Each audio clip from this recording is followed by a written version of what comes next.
dari kelompok 5. Kami akan membawakan video terkait SPO, tindakan, persiapan, dan pemeriksaan pap smear.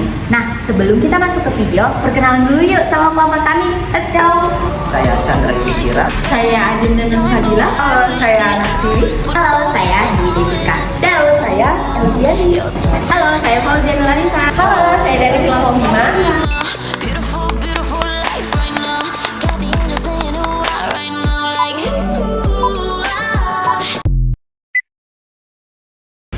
Baik teman-teman, ada baiknya sebelum kita memasuki video selanjutnya, terlebih dahulu kita mengetahui definisi dan tujuan dari SPO, tindakan persiapan pap smear, yaitu menyiapkan pasien untuk mengambil sampel dari mulut rahim yang bertujuan untuk mendeteksi secara dini adanya penyebab kanker dan juga meningkatkan status kenyamanan kesehatan.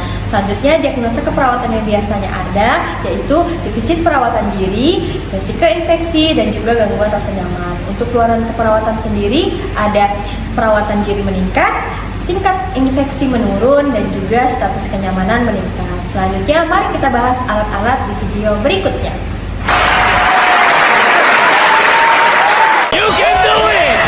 Oke, selanjutnya di sini kita akan membahas fungsi atau kegunaan dari alat-alat pemeriksaan pap smear. Yang pertama di sini ada sarung tangan steril, digunakan untuk melindungi pemeriksa dan pasien dari kontaminasi serta menjaga prosedur tetap lebih steril saat memasukkan spekulum dan mengambil sampel sel cervix. Yang kedua di sini ada kapas dan larutan antiseptik.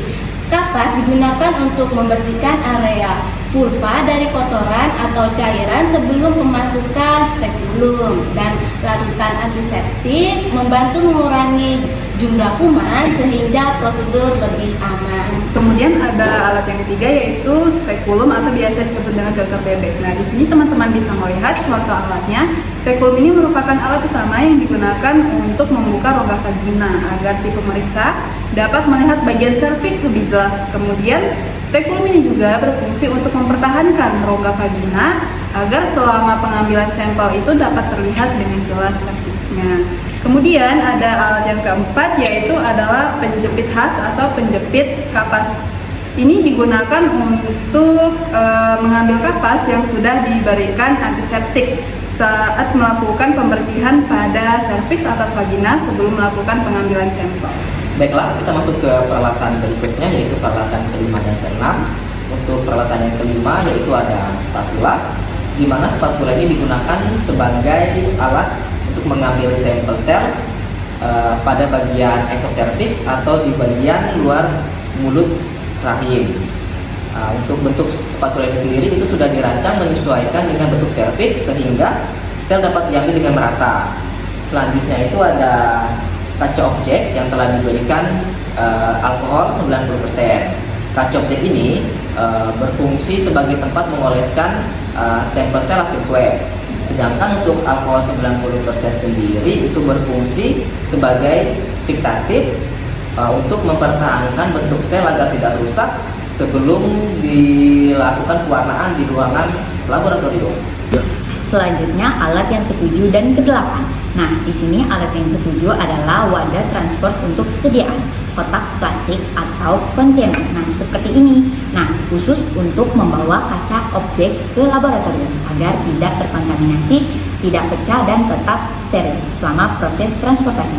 Nah, yang selanjutnya yang kedelapan ada meja ginekolog, yaitu meja khusus dengan penyangga kaki untuk memposisikan pasien dalam posisi lithotomy. Posisi ini memberikan akses optimal ke vagina dan serviks sehingga pemeriksaan lebih mudah dan aman. Selanjutnya di sini ada meja instrumen, tempat meletakkan seluruh alat yang akan digunakan seperti spekulum, spatula, forceps, kapas, kaca objek, dan label. Dijaga dalam keadaan rapi dan steril agar prosedur berjalan efisien. Dan yang ke-10 adalah lampu sorot atau lampu pemeriksaan. Fungsinya memberikan pencahayaan yang kuat dan terfokus ke daerah vagina dan serviks. Pencahayaan yang baik membantu pemeriksa melihat area serviks dengan jelas sehingga pengambilan sampel tepat. Baik teman-teman, untuk alat terakhir yang kita gunakan pada persiapan pap smear yaitu label nama. Jadi label nama ini digunakan untuk identifikasi pasien agar saat di laboratorium tidak tertukar. label nama sendiri diisi oleh nomor registrasi pasien, nama pasien, dan juga tanggal stempel diambil. Nah, mungkin untuk alat-alat persiapan PAPSMER itu saja. Semoga bermanfaat. Halo, kami dari kelompok 5. Kami dari kelompok 5 mengucapkan terima kasih banyak kepada teman-teman semua yang telah menyaksikan video kami mengenai pemeriksaan PAPSMER. Semoga video ini dapat bermanfaat bukan untuk diri kami sendiri tapi juga untuk teman-teman di luar sana. Terima kasih. Dadah!